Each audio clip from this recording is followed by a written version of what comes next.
You just came back from Israel with a group of folks, and you made some headlines because you took the position that it's really Israel's business what it does with settlements and the like. You've also been involved in kind of controversy regarding foreign aid to Israel. What's your perspective on foreign aid to Israel? Would you be open to cutting foreign aid to Israel's enemies but retaining a certain amount of foreign aid to Israel itself? My position has all along been on foreign aid not specific to Israel and really not even related to the Israeli questions. And a lot have made it out to be some sort of animus towards Israel or some kind of problem.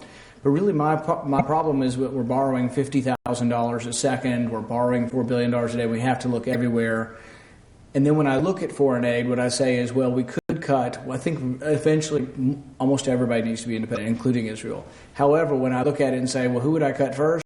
Well, maybe the people who are burning our flag, maybe the people who are chanting death to America. And one of the comments I made in Israel was, I don't see anybody here, nor do I imagine an Israeli burning an American flag.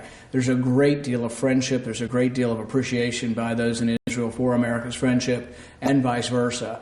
And so none of my proposals to do with foreign aid have anything to do with really Israel-American relationships. And in fact, I agree with Netanyahu, who said in '96 he'd like to become independent of the aid so they can become more of a sovereign nation. I don't like the idea of Israel having to come on bended knee to say, oh, can we do this to defend ourselves against missiles in Gaza? They should make their decisions as any other sovereign nation would to protect themselves. There's been a lot of talk about, what let's say you become President Paul at some point in the future. I like the ring of that. And, let's say Israel comes under attack from its enemies. Does the United States stand with Israel in terms of giving military foreign aid? Well, absolutely we stand with Israel, but I think what we should do is announce to the world, and I think it's pretty well known, that any attack on Israel will be treated as an attack on the United States.